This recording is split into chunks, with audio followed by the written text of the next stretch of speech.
Olá, bom dia. Vamos lá para mais uma live nessa sexta-feira abençoada por Deus.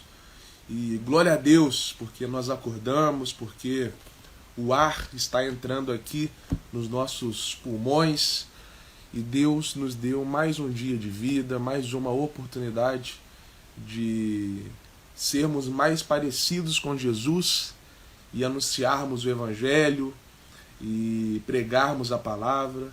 Então eu desejo aí a todos nós uma sexta-feira abençoada. Vamos começar orando, amém? Jesus, muito obrigado, Senhor, pela noite de sono que o Senhor nos deu, seja para aqueles que já acordaram algumas horas, aqueles que estão acordando por esse momento, enfim, Senhor, obrigado pelo Senhor tê-los levantado da cama com vida, com vigor e com mais uma oportunidade de viver para Ti, Senhor, nessa sexta-feira. E que hoje, Senhor, nós possamos testemunhar da nossa fé, testificar o Seu nome através da nossa vida, seja com palavras, seja com atitudes, que nada nos limite, Senhor, a pregar o Seu Evangelho, porque a eternidade de muitas pessoas dependem dessa exposição das Escrituras. A eternidade de muitas almas, Senhor, que ainda não conhecem a Ti, dependem de ouvir a palavra, porque, como diz o apóstolo Paulo, como crerão se não há quem pregue? Então, Senhor, que nós sejamos esse canal de bênção, esse canal que levará a palavra de salvação para aqueles que ainda não a conhecem e para aqueles que já a conhecem, que já o conhecem, Jesus. Que a fé dessas pessoas seja fortalecida através do nosso testemunho, através da pregação das Escrituras. É isso que eu te peço e te agradeço no seu santo nome. Amém, Jesus. Amém. Fala, Gui. Beleza, meu amigo? Como é que você tá, cara? Saudade de você também. Tamo firme aí na batalha. Um abração pra você, tá, Gui? Você é um cara muito bacana aí. Que Deus te abençoe sempre, meu amigo. Que Deus te guie, te ilumine, tá? Um abração, meu amigo. Então, hoje, cara, essas lives aqui, eu não planejo com antecedência o tema que eu vou abordar, sabe? Nessas lives aqui eu não fico ali falando, na próxima live eu vou falar sobre tal tema, tal. A não ser que o Espírito Santo já me fale, né, com essa antecedência. Tipo assim, olha, Pedro, eu quero que na live aí de amanhã ou de hoje à noite você aborde tal tema, né? A não ser que aconteça isso de forma específica do Espírito Santo, eu não escolho com antecedência o tema. Eu pergunto a Deus no dia, tá? Tá um pouco baixo aqui, deixa eu ver aqui. Acho que é porque, não sei se é o microfone. Acho que é porque o celular tá apoiado aqui e deve estar tapando o local do microfone. Deixa eu ver.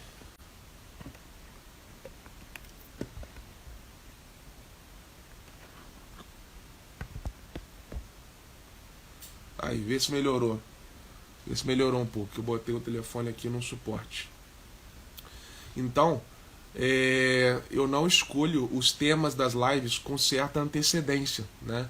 Eu deixo para o Espírito Santo me guiar no dia, né? Então, no dia ele me fala o que ele quer que eu aborde e aí eu vou na palavra, tá? E escolho e vou lá e escolho o tema, tá? Beleza, meu amigo, fica à vontade aí, tá? Eu botei o telefone no suporte aqui. Então, a abertura para o microfone, porque aqui nesse telefone, gente, eu acho que o microfone é na parte de baixo. Então, como ele estava apoiado numa base, provavelmente por isso o som estava saindo um pouco abafado. Esse vídeo aqui, pessoal, ele vai ficar também no meu canal no YouTube. E canal Super Crente, para quem quiser ver posteriormente, ele fica gravado tanto aqui no meu Instagram, Pedro Quintão JF, quanto no meu canal Super Crente, beleza? Para quem quiser aí ver depois, mandar para alguém. Então, como eu estava falando, o Espírito Santo me guia no dia. Ele fala, Pedro, fala sobre essa temática, né? E eu vou lá na palavra, vejo ali, leio a palavra, e então o Espírito Santo vai me dando o entendimento, vai me dando as palavras certas, assim como ele deu para Pedro diante do Sinédrio, né? Porque uma pregação, opa, caiu aqui, ó, caiu do suporte. Glória a Deus. Glória, glória.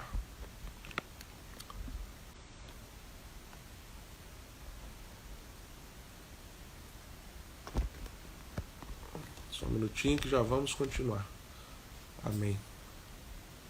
Então, deixa eu segurar na mão que a gente vai melhor aqui, para nada atrapalhar nossa live. Então, uma pregação com unção, uma pregação com o poder de Deus, ela sempre as palavras dessa pregação são dadas pelo Espírito Santo, né? É o Espírito Santo que guia a gente, é o Espírito Santo que dá as palavras certas, né? Em uma pregação realmente que vem do céu. Isso não quer dizer que a gente não possa, que o homem não possa fazer a sua parte, que o homem não possa se preparar. Pelo contrário, eu sou uma pessoa que eu adoro estudar, eu adoro ler livro de teologia, estudar teologia, assistir vídeos, mas eu não me deixo enganar.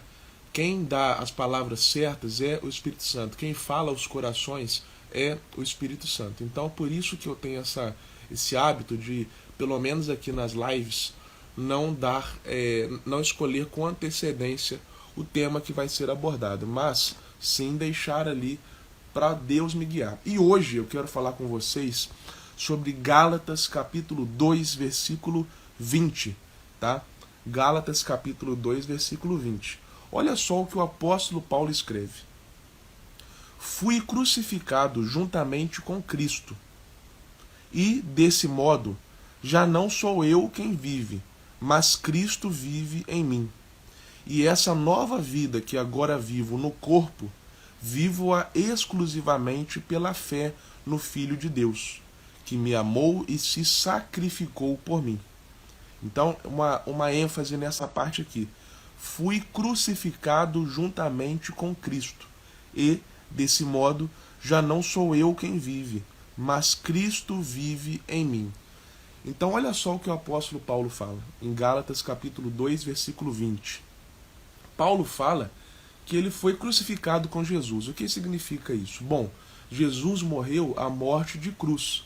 Ele foi condenado ali em uma tramóia dos judeus, né, que recorreram a Pilatos, que era o governador de Israel, né, de onde Jesus vivia, né, porque nós sabemos que naquela época o Império Romano dominava ali metade do planeta Terra, né? Então Israel estava sob o domínio do Império Romano, tá?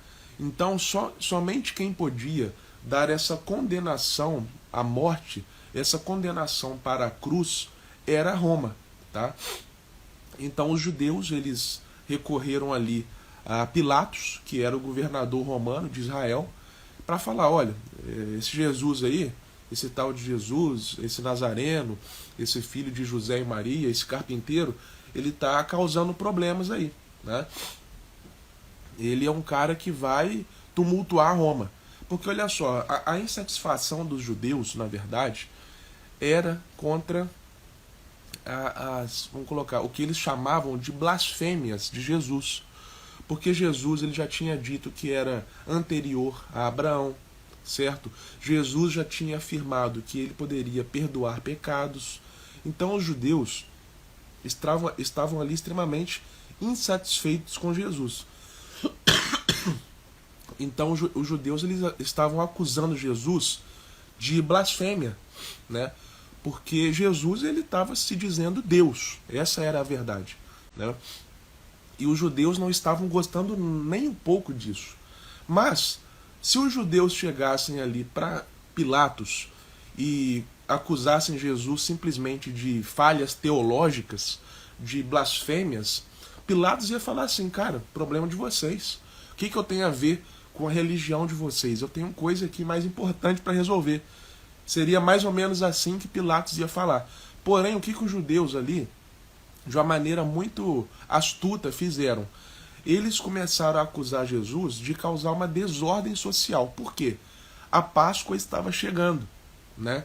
E na Páscoa, judeus do mundo inteiro iam lá para Jerusalém para poder participar ali, né, das celebrações de Páscoa, né? Porque, né, nós sabemos que a Páscoa é uma festa cristã, né? Hoje na Páscoa os cristãos comemoram a ressurreição de Jesus. Porém, a Páscoa originalmente era uma festividade judaica, né, chamada de Pasach no hebraico, ou seja, para celebrar a passagem do povo hebreu do Egito rumo à Terra Prometida. Então, anualmente, os judeus celebravam essa Pasach, e todos os judeus do mundo inteiro iam lá para Jerusalém para poder participar dessa festividade. O Guilherme falou aqui, ó, a insatisfação dos judeus era a blasfêmia de Jesus. Ou seja, eles estavam acusando Jesus de blasfemador. É isso aí. Os judeus estavam extremamente insatisfeitos ali com a pregação de Jesus. Porém, para conseguir fazer com que Jesus fosse morto na cruz, uma vez que somente Roma poderia dar essa ordem de execução, aí os judeus começaram a falar para Pilatos: olha, Pilatos, Jesus está causando desordem social. Aí falou ali as palavrinhas mágicas para ganhar a atenção ali de Pilatos para esse fato. Por quê? Aí, como eu estava falando, era a época de Páscoa. Então os judeus do mundo inteiro iam para Jerusalém para celebrar a Páscoa. Então, quando os judeus, os religiosos ali, eles acusaram Jesus de causar uma desordem social, cara, isso seria muito perigoso. Porque já pensou se Jesus fosse realmente um revolucionário? Já pensou se Jesus fosse aquele Messias que eles estavam esperando, que chegaria ali em cima de um cavalo branco com uma espada e iria arrancar Roma do poder? Né? A Páscoa seria a ocasião perfeita para isso, porque estaria, ó, lotada de judeus. Então Pilatos já começou a prestar mais atenção na parada, né? Quando os judeus acusaram Jesus de ser ali um revolucionário, um desordeiro social, Pilatos começou a prestar mais atenção na parada. Ele falou: opa, se esse Jesus for realmente esse Messias aí, guerreiro que eles estão esperando, vai ser na Páscoa que eles vão tirar nós romanos do poder, pensou Pilatos, né? Então, o que pesou sobre Jesus foi essa acusação, além de teológica, essa acusação também política. E aí, assim, por isso que Jesus foi crucificado, né? Por isso que Jesus foi parar ali naquela cruz, né? Como um desordeiro, né? E, claro, para os judeus, para os religiosos, um blasfemo, né? É importante aqui, pessoal, só contextualizar. Quem mandou Jesus para a cruz não foram os judeus, não foi Pilatos, né? Não, nós mandamos Jesus para a cruz. O ser humano mandou Jesus para a cruz, né? Porque se outro tipo de grupo estivesse lá na época de Jesus, vivendo aquele contexto, eles também iriam desejar Jesus na cruz. Eles também iriam desejar que Barrabás fosse solto e não Jesus. Eles não, né? Nós, né? Colocando aqui na primeira pessoa, nós, porque, como diz a Bíblia, todos pecaram e foram destituídos da glória de Deus, né? Porque tem gente que gosta de apontar: não, foi Roma que mandou Jesus para a cruz, foram os judeus. Não, isso não procede teologicamente. Quem condenou Jesus foi o pecado humano, foi o ser humano, porque se eu e você estivéssemos lá, certamente nós também viraríamos a cara para Jesus, certamente nós escolheríamos Barrabás, a não ser que Deus viesse ao nosso encontro, fizesse as escamas caírem de nossos olhos, né, e enxergássemos a luz, e fôssemos para a luz e deixássemos as trevas, tá? Porque eu creio que nós só escolhemos Deus, nós só tomamos uma decisão por Jesus à medida que Jesus nos escolhe primeiro, né? nós só damos o passo de fé em direção a Deus tão somente após Deus vir em nossa direção. Aonde está isso na Bíblia? Bom, Jesus ele conta ali uma trinca de parábolas que demonstram essa verdade, né? A parábola do filho pródigo, a parábola da dracma perdida, tá? E qual que é a outra? E a parábola da ovelha, né? Do pastor que deixou as 99 ovelhas para trás no aprisco e saiu em busca da única ovelha perdida. O que que essas três parábolas têm em comum? Bom, a parábola do filho pródigo, o filho pródigo volta para casa, correto? Porém, o pai já está ali, na porta de casa, esperando o filho voltar. Né? Então, como diz aquele ditado, né? Enquanto você está indo, eu já estou voltando. Né?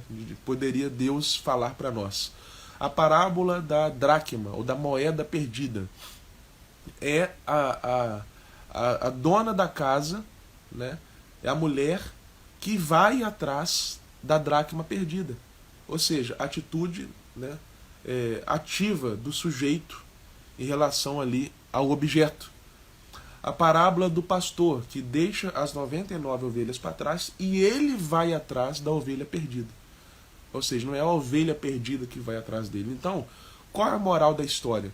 É sempre Deus que vai ao nosso encontro. Né? Porque, uma vez que todas as nossas naturezas vitais estão maculadas pelo pecado, nós não podemos naturalmente escolher a um Deus que é 3 vezes santo. Né? Então é necessário Deus vir ao nosso encontro. O calvinismo também diz isso através ali do conceito da depravação total. Mas é isso que eu quero dizer. Né? Porque você pode pensar, não, Pedro, se eu estivesse lá na época de Jesus, eu ia escolher Jesus, sim. Se Deus tivesse ido ao seu encontro primeiro e ao meu encontro e feito nos arrepender de nossos pecados, aí sim, nós escolheríamos Deus. Mas, caso contrário, por conta própria, ninguém escolhe Deus. Então, Paulo fala isso. Eu fui crucificado juntamente com Cristo. Ou seja, Paulo fala, olha, eu estou lá naquela cruz com Jesus. Ou seja, eu morri com Jesus. Né? Eu morri para este mundo. Eu morri para a vaidade. Eu morri para o ego. Eu morri para os prazeres mundanos que vão contra a palavra de Deus. Né? Porque não é errado você desfrutar de prazeres nessa terra. Por exemplo, você estar com a sua família é um prazer. Né? Qual é o pecado nisso? Agora, há prazeres e prazeres. Né? Então a gente tem que contextualizar conforme a palavra o que está de acordo e o que não está de acordo com a palavra de Deus. Mas, o que Paulo argumenta aqui é que ele está crucificado para tudo aquilo que é contrário a Cristo e a sua palavra. Né? É isso que Paulo está argumentando. E, desse modo, já não sou eu quem vive, mas Cristo vive em mim. Né? Ou seja, olha só, cara, Paulo, ele chega ao ponto de se anular. Né? Ele anula a si mesmo. Né? Ou seja, já não sou eu quem vive. Ou seja, Paulo fala, cara, Paulo morreu. Né? Porque lembra, né? Paulo falou que estava crucificado com Jesus. Então, se Paulo estava crucificado com Jesus, Paulo morreu. Né? Assim como Jesus ele morreu e ressuscitou ao 3º dia, Paulo, uma vez crucificado com Cristo, morreu. Então, Paulo fala, já não sou eu quem vive. Né? Paulo já era. Mas Cristo vive em mim. Olha só, que poderoso, cara. Paulo, ele morre para ele mesmo e para o mundo, né? Para que Cristo viva nele. Isso aqui, cara, é incrível, mano. É incrível. Entender isso aqui tem um poder enorme, sabe? Porque a gente vive numa sociedade hedonista, ou seja, que idolatra o prazer. Como eu falei, não é pecado você desfrutar de certos prazeres, estar com a sua família, né? Desfrutar de uma bela refeição. Né? O que tem de errado nisso? Agora, o hedonismo é um pecado ferrenho, porque aí é o culto ao prazer. Ou seja, tudo que o sujeito faz é em busca do prazer, tudo. Né? A finalidade última dele é o prazer. O objetivo final dele é o prazer. E aí, como que você vai conciliar? Porque às vezes Deus pode pedir algo para nós que não está de acordo com o nosso prazer, né? E a vontade de Deus é sempre boa, perfeita e agradável. Não é porque vai contra um prazer pessoal para nós que a vontade de Deus é ruim, né? Então, ou você cultua Deus ou você cultua o prazer, ou você cultua Deus ou você cultua o dinheiro, porque outra coisa, dinheiro não é pecado, né? Dinheiro não é pecado. O que você faz do dinheiro é pecado. O dinheiro, gente, a cédula não tem vida, né? É você que direciona se a cédula vai ser usada para o bem ou para o mal. Agora, Mamon, que é o Deus dinheiro, que é a personificação do dinheiro, aí sim é um pecado. Porque aí você está cultuando o dinheiro, ou seja, tudo que você faz é em prol do dinheiro. E Deus, cara, a Bíblia fala que Deus não divide a sua glória com ninguém. A minha esposa sempre fala esse versículo: Deus não divide a sua glória com ninguém. Então Deus não vai falar assim, não, você pode deixar que eu seja o Deus da sua vida e eu divido aí o meu trono com o Deus do prazer, com o Deus do dinheiro. Não, ou é um ou é outro. Então você tem que escolher, né? E Paulo, ele, olha só, ele entendeu que para ele viver plenamente, né?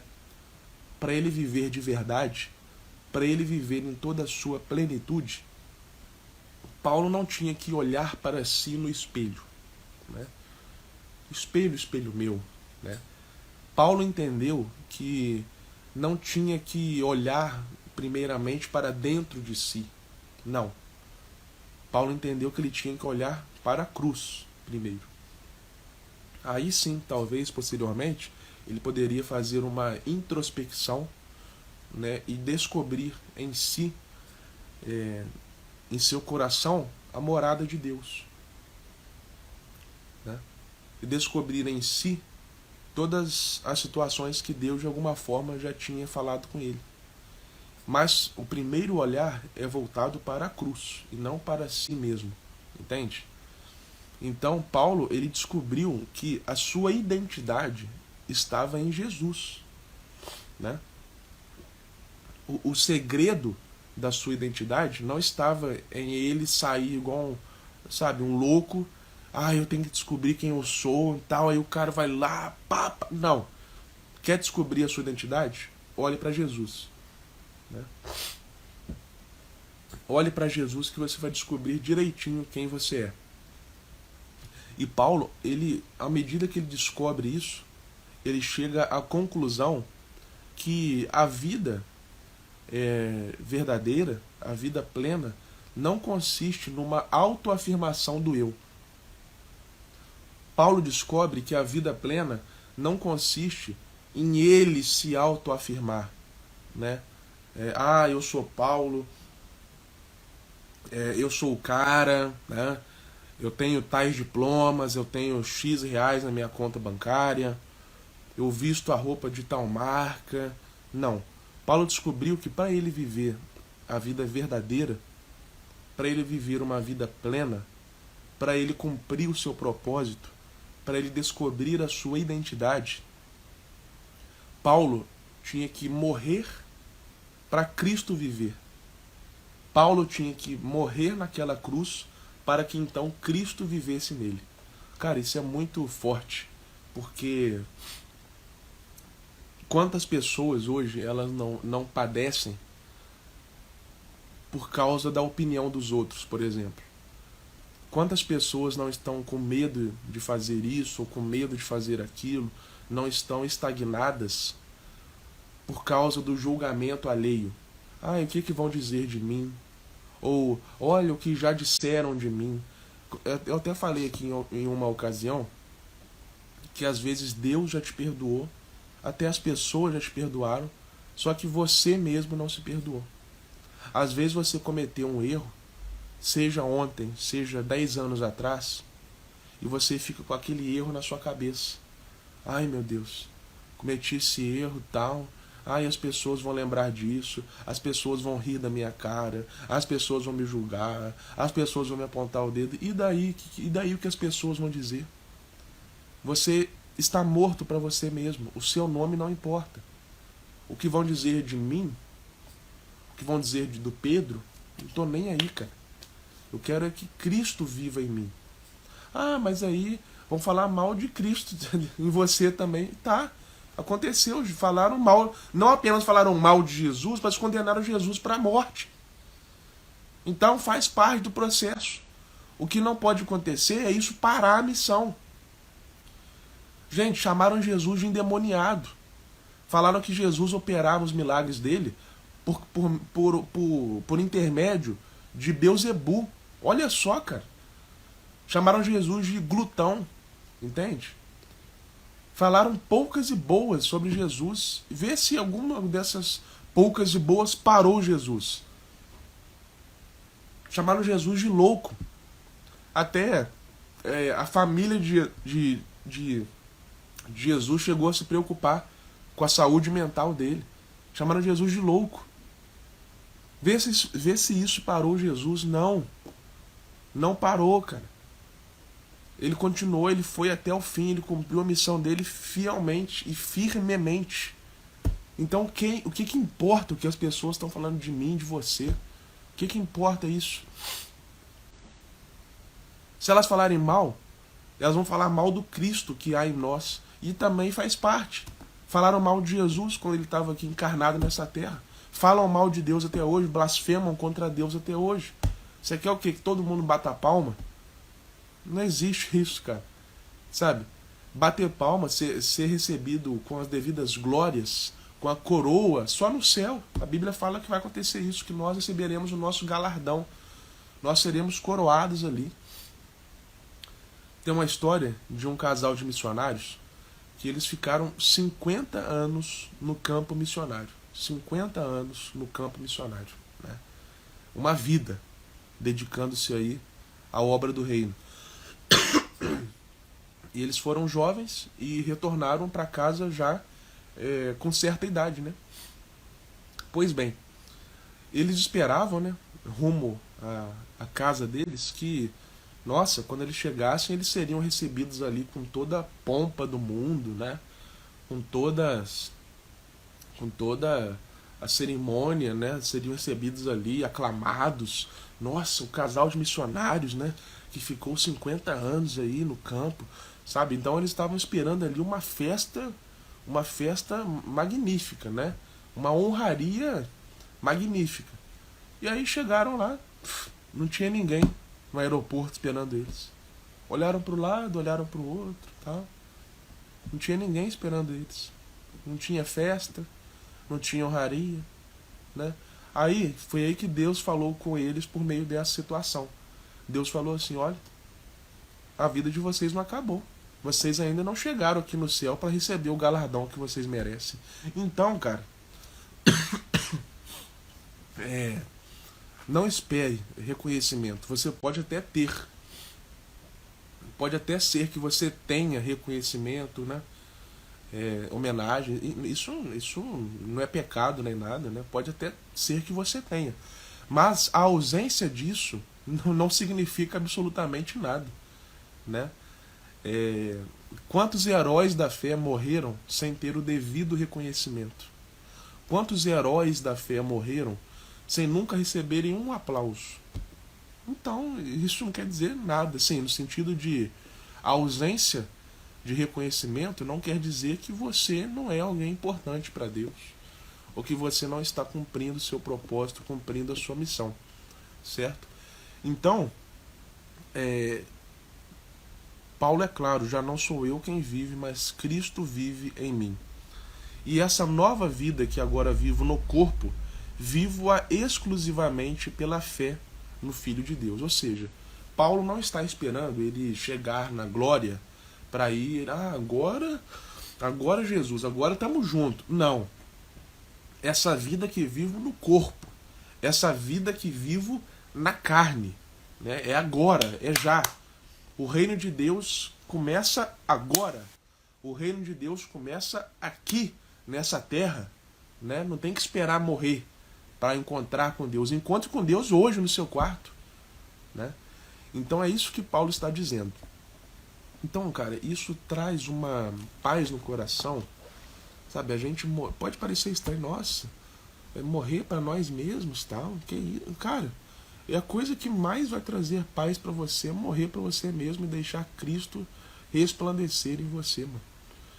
Isso traz uma paz para você, porque aí, se falarem mal de você, igual diz aquela música, tô nem aí, né? Se falarem bem, amém, obrigado, mas não ficaremos com o ego lá em cima, porque sabemos que tudo que é de bom em nós é Jesus, né? Então, ontem eu até falei aqui, eu acho que vale a pena repetir. Quando você morre para você mesmo e deixa Cristo viver, você sara o seu psicológico de uma forma incrível, tá? Porque Pedro, ele ficou com o psicológico totalmente abalado quando ele negou Jesus, porque Pedro era um cara que viveu com Jesus durante os 3 anos, né? Lá do ministério dele. Pedro viu e viveu milagres ali extraordinários. Aí chegou na hora H, Pedro negou Jesus, né? E Pedro ficou tão abalado psicologicamente que Pedro voltou a ser pescador. Pedro largou a vida de apóstolo dele. E Jesus teve que ir lá depois e resgatar. Não, Pedro, volta aí, eu te perdoei, né? Quitou a fatura, fica tranquilo. Então olha só que poderoso. Aí, e outra, com certeza alguém ali falou para Pedro depois, quando Pedro já estava lá, o Pedro de Atos, né?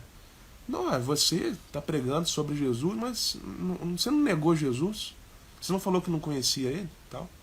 Imagina se Pedro não tivesse ali a cabeça no lugar, imagina se Pedro não tivesse morrido para ele mesmo, imagina se Pedro não tivesse tomado posse do perdão de Jesus. Pedro ia falar, realmente, ninguém gosta de mim, eu estou sendo aqui um hipócrita, né? Melhor voltar a pescar de novo. Imagina só, nós não teríamos o Pedro que nós conhecemos, né? Mas não, Pedro ele não estava nem aí para o que diziam ao seu respeito, porque ele estava morto já, né? Quem vivia ali naquele corpo era Jesus. Amém? Então deixe Jesus viver através de você. Isso vai te poupar de muito sofrimento. Isso vai te poupar de muitas noites sem dormir. Isso vai te poupar de ficar se ligando para a opinião dos outros, né? Deixe Cristo viver na sua vida. Amém?